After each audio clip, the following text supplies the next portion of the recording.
चलो, तो ये मार्कशीट हमने कुछ ऑलरेडी बना चुकी है पहले से, है ना। अब जो इतना कार्य हमने पूरा कर लिया है, यहाँ टोटल करना हम सीख लिया है ना जी। कुल 5 सब्जेक्ट हैं। अब 5 सब्जेक्ट को टोटल करके हमने देख लिया है। आज हम सीखेंगे परसेंटेज निकालना। क्या? अब परसेंटेज क्या होता है? परसेंटेज का मतलब प्रतिशत, यानी पर 100 पर कितना भाग, यानी 100 का कितना भाग, है ना, किसी का हिस्सा, परसेंटेज का मतलब। अब देखो यहाँ पे परसेंटेज निकालना, तो जैसे कि आप सभी को पता है कि एक्सेल में जब भी हम फॉर्मूला लिखते हैं सबसे पहले इक्वल लिखना जरूर होता है ना। एक्सेल में जब भी हम फॉर्मूला लिखेंगे तो इक्वल लिखना जरूरी है। इक्वल से ही एक्सेल में फॉर्मूला स्टार्ट होता है। तो सबसे पहले हमने क्या लिख लिया? इक्वल लिख लिया। अब हम वही करेंगे SUM सम। क्या? सम फंक्शन का यूज करेंगे। क्या करेंगे? सम फंक्शन का यूज करेंगे, SUM। क्लियर? अब हमने क्या करना है कि कितने नंबर लाया हो। ये जो राजेश नाम का लड़का है इसका टोटल नंबर कितने हैं? 249। तो ये किस पे? G2 पे। किस पे? G2 पे। तो G2 कर देंगे, ठीक। अब मल्टीप्लाई करने के लिए यहाँ पे स्टार का उपयोग करते हैं, नहीं और क्या कर लेंगे? ऑब्लिक कर देंगे। क्या कर देंगे? ऑब्लिक कर देंगे। अब ऑब्लिक करने के बाद ये देखेंगे कि कितने सब्जेक्ट हैं। 1 2 3 4 5 5 सब्जेक्ट है। और प्रत्येक सब्जेक्ट हमें पता है कि 100 मार्क्स के ही होते हैं। तो यहाँ पे क्या कर देंगे? 5 क्या कर देंगे? ऑब्लिक में 5 कर देंगे, ठीक है। और ब्रैकेट कर देंगे 1 एंड एंटर प्रेस कर देंगे। तो परसेंटेज कितनी निकल गई इसकी? 49.8। अब आगे सबकी निकाल लिए तो हम क्या कर देंगे? इसी को नीचे ड्रैग कर देंगे यहाँ पॉइंट्स खींच के, तो सबकी परसेंटेज निकल गई है ना। तो परसेंटेज निकालना आसान है। अब इसके बाद हम देखते हैं पास फेल। तो पास फेल आप लोगों को आता है। इफ, लॉजिकल इफ का उपयोग करेंगे तो क्या करेंगे? इक्वल लिखेंगे और उसके बाद क्या लिखेंगे? इफ, उसके बाद ब्रैकेट स्टार्ट। तो सबसे पहले हम हिंदी के मार्क्स को क्या करते हैं? टेस्ट करते हैं, उसका लॉजिकल टेस्ट करते हैं। हम हिंदी का मार्क्स किस पे है? B2 पे। B2 क्या हो जाएगा? लेस देन कितना? 33। क्या लगेंगे? कॉमा और डबल इन्वर्टेड कॉमा के अंदर लिखेंगे फेल। फेल क्यों लिखेंगे? कि अगर वो 30 से कम मार्क्स है तो वो क्या हो जाएगा? फेल हो जाएगा। तो लिख लेंगे F फेल और ब्रैकेट 1, फिर कॉमा लगाएंगे। अगर वो फेल है तो फेल आएगा, अदरवाइज क्या होगा? पास होगा। लेकिन हो सकता है कि वो दूसरे सब्जेक्ट में फेल हो, तो फिर हम दूसरे सब्जेक्ट को भी चेक करेंगे। तो चेक करने के लिए फिर लॉजिकल इफ लगाएंगे, ब्रैकेट स्टार्ट कर देंगे, फिर चेक करेंगे इंग्लिश का, है ना। फिर क्या करेंगे? C2 क्या हो जाएगा? Less than 33। यदि ये भी क्या है? 33 से कम है तो आंसर क्या जाएगा? फेल। क्या जाएगा? अदरवाइज पास। अदरवाइज पास। पर पास होना जरूरी नहीं है। क्या पता कि किसमें? मैथ्स में क्या हो? फेल हो। तो इसलिए हम मैथ्स को भी चेक करेंगे। इफ ब्रैकेट स्टार्ट, मैथ्स किस पे है? D2। क्या कर देंगे? लेस देन कितना? 33। कॉमा लगाएंगे, डबल इन्वर्ट कॉमा के अंदर लिखेंगे। यदि 33 से कम है तो क्या जाएगा? फेल हो जाएगा। ओके। अगर इसमें फेल है तो ठीक है, नहीं तो क्या हो जाएगा?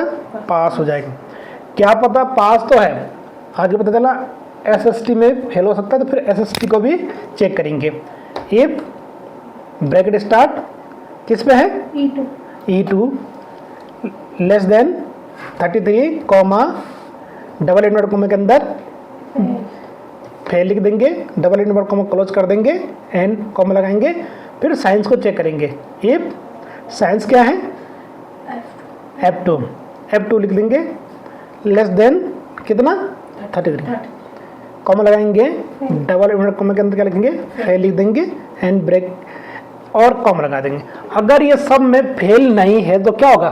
पास हो जाएगा। क्या हो जाएगा? पास। तो क्या लिख देंगे फिर? पास। अब हमने जितनी बार ब्रैकेट को ओपन किया है, जितनी बार लॉजिकल इफ का उपयोग किया है, उतनी बार इसको क्लोज भी करेंगे, ठीक है। 2 3 4 5 बार क्या, कितनी बार क्या, 1 2 3 4 5 बार कर दें, एंटर प्रेस करेंगे। तो अभी क्या है, फेल है। किस में नंबर कम है, साइंस में। माना कि मैं यहाँ पे 33 से ऊपर कर लेता हूँ तो क्या होना चाहिए, पास, यानी हमारा ये काम कर रहा है। अब सब पे अप्लाई करना है तो यहाँ पे क्लिक कर देना, ये पॉइंट दिख रहा है, इस पॉइंट से नीचे ड्रैग कर देना, ऑलरेडी सब पे लग जाएगा ये, ठीक है, आसान है ना। अब हमने चेक करना मैक्स का मतलब मैक्सिमम नंबर। हमने ये चेक करना है कि राजेश के कौन से सब्जेक्ट में सबसे ज़्यादा नंबर है। तो उसके लिए एक फॉर्मूला होता है, इक्वल लगाएंगे, MAX मैक्स लिखेंगे, ब्रैकेट स्टार्ट कर देंगे और इस रेंज को सेलेक्ट कर देंगे, है ना। या तो ये कह रहा है कि नंबर 1 नंबर 2 यानी B2, C2, D2, E2, F2, इस तरह से करेंगे, ठीक है। लेकिन हम उसकी जगह आसान तरीका है कि हम यहाँ से लेकर यहाँ तक ऐसे क्या कर देंगे, सिलेक्ट कर देंगे, है ना। एक रेंज सेलेक्ट कर देंगे कि इसके अंदर के नंबर में मैक्सिमम नंबर को फाइंड कीजिए और ब्रैकेट बंद कर देंगे। तो सबसे ज़्यादा नंबर कौन सा है, 78 मैथ्स में। तो यानी हमारा आंसर यहाँ पर क्या आना चाहिए, 78 आना चाहिए। एंटर प्रेस करेंगे, आ गया ना 78 मैक्सिमम नंबर। तो मैक्सिमम नंबर कितने हैं के, राजेश के 78 है ना जी। अब नीचे निकालने तो फिर वही तरीका, इसे क्या कर देंगे, नीचे तक ड्रैग कर देंगे। इसको हाईलाइट करने के लिए, तो बोल्ड करने के लिए क्या कर देंगे, बी पर क्लिक करके बोल्ड कर देंगे। अब मिनिमम यानी सबसे कम नंबर कौन सा सब्जेक्ट पे है राजेश के, इसको निकालने के लिए फॉर्मूला वही है, इक्वल लिखेंगे और MIN लिखेंगे। क्या लिखेंगे, MIN, एन ब्रैकेट स्टार्ट कर देंगे। अब फिर नंबर 1 नंबर 2 इसकी जगह क्या कर देंगे, रेंज को सिलेक्ट कर देंगे, इस पूरी रेंज को यहाँ से यहाँ तक सेलेक्ट कर देंगे जैसे हमने मैक्स के लिए किया था। फिर ब्रैकेट क्लोज कर देंगे एंड एंटर प्रेस कर देंगे। तो सबसे कम नंबर किस में है, साइंस में, और कितने, 33, है ना। इसको बोल्ड कर देता है, बोल्ड कर देते हैं और इसको नीचे तक ड्रैग करके सब पे अप्लाई कर देते हैं। अब माना कि हमारा फॉर्मूला सही है कि नहीं है, मैं यहाँ पर एक नंबर कम कर लेता हूँ, यहाँ पे 33 की जगह मैं क्या कर लेता हूँ, 20 कर लेता हूँ। अब यहाँ पे हमारा कम से कम नंबर कितना आना चाहिए, 20 आना चाहिए। आया ना, इसका मतलब हमारा फॉर्मूला बिल्कुल एक्यूरेट काम कर रहा है। अब हम काम करेंगे किस पे, एवरेज पे, है ना। एवरेज मार्क्स कितने हैं। अब मैं चाहे मार्क्स, एवरेज मार्क्स इसमें से निकालूं, चाहे ऐसे में एवरेज मार्क्स निकालें, कैसे भी निकाल लो, है ना।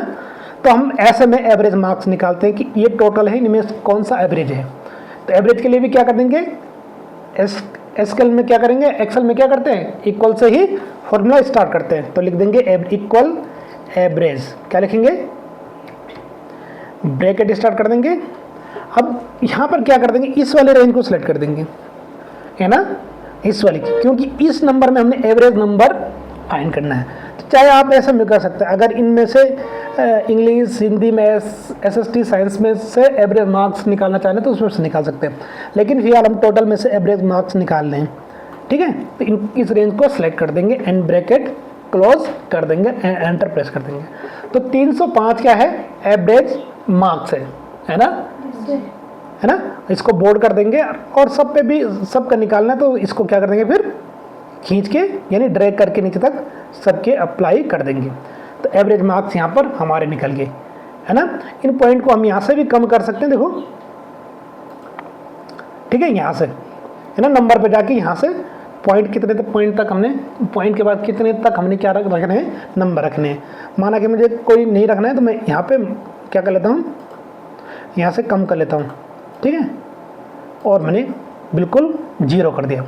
अब सब नंबर क्या हो जाएंगे, इंटीजर नंबर हो जाएंगे। तो हमने क्या क्या सीखा, टोटल करना सीखा, परसेंटेज निकालना सीखा, पास फेल निकालना सीखा, मैक्सिमम नंबर फाइंड आउट करना सीखा, मिनिमम नंबर फाइंड आउट करना सीखा और एवरेज निकालना सीखा। अब इसको आप अप्लाई करेंगे, साथ ही साथ में अब हमने जब पास फेल सीख लिया तो हम एक काम करेंगे, डिवीजन निकालेंगे।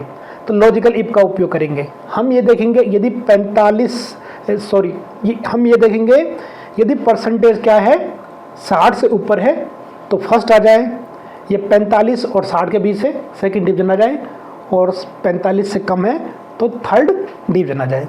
तो ये आपने करना है। इस पास फेल के फॉर्मूले का यूज़ करके इसी तरह के इसका एग्जाम्पल अच्छे तरीके से समझना है, उसको अप्लाई करके डिवीजन खुद निकालना है, ठीक है ना? ठीक है, निकालो, पहले इतना निकालो, जाओ।